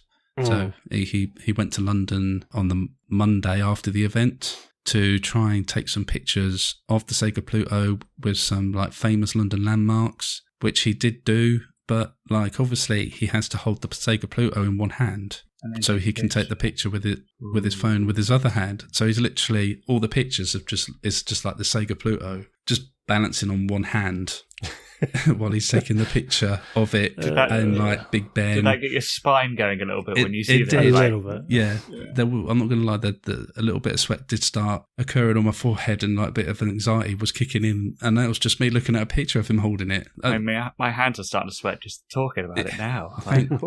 And then images of me, and then I started thinking, damn, I wish I'd asked to see if I could pick it up and hold it and have a picture. And then I had instant thoughts of I know I would probably drop that. And then I was going through all the instances of what would have happened if I dropped it. Would I have got arrested? Would I have had to pay £1,000 or whatever else? You run, I'd say. Yeah. Thankfully, I wasn't brave enough, and it's still in one piece, and it's not my fault if it broke. So no, it was a really, really cool opportunity, and one that I was really glad being able to take up. I suppose you didn't get a chance to take out the Sega Pluto, did you, either, Rowan? No. Unfortunately not. Didn't even know it was there. I didn't. I'm so I try during a toilet break, I try and have a quick, eye gander, and so you see the people right next to the doors where my line was, but yeah, the other half where all this other exciting stuff was happening, I never saw at all. I'm so gutted. I'm definitely gonna have to have a minion or something next time, aka a friend. Yeah, for sure. I'm thinking Rowan's, not quite happy. He decided to come and join us for this recording now, because I think he's just going to go away a bit depressed. He's missed all this great stuff. Well, it just makes me more excited for the next one, because it's One Life Left second year. If it was this good in their second year, just imagine what they're going to be like in their third year. Exactly. So I'm really looking forward to that one. Yeah, me too, already. But that's all the interviews that we grabbed, and as you heard, they were just fantastic people to talk to. So we hope that you enjoyed the interviews, and we hope that you go and check out everything that they're working on and being involved in at the moment. For you, Rowan, thank you so much for joining us. It was under weird circumstances or unfortunate circumstances with your audio going wrong at the show, but no worries at all. It was absolute pleasure. Great to have you here, and I guess winning, because you'll probably have the best audio out of all of them. I'll try. Knowing my luck, something else has happened. Oh, no. And it's been an absolute pleasure. Thank you so much for having me on and listening to me waffle on. For everyone listening, Rowan, tell them where they can buy your books. Yes. So there's a couple of places. If people are interested in having a look, getting more details about them, the main one at the minute is my Etsy store, which is mbpuk.etsy.com. I do have a website called mbpuk.net, but it's just changing platforms at the minute, so it's just currently unavailable. But I'll always say if when it's available, or if you ever see me at a live event, it's always best to get them at a live event because you don't pay Etsy fees or postage. And like the website, there's no sort of Etsy fees, so they'll always be a little bit cheaper than on Etsy. But I always try and do the best I can for people out there. But so if you're interested, that's hopefully where you can find them.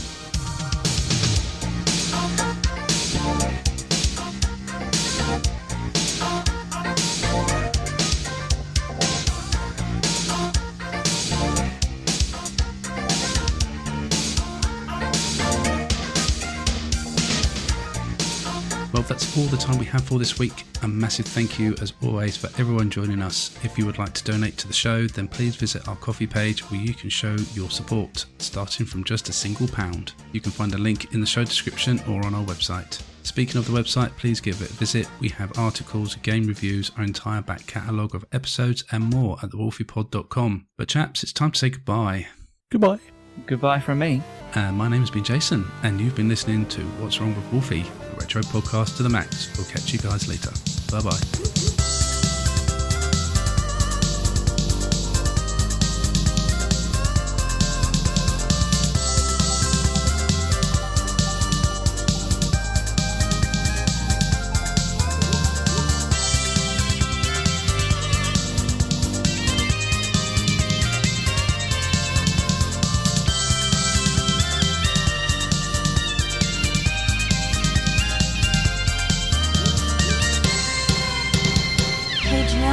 What's wrong with Wolfie? I can hear him barking.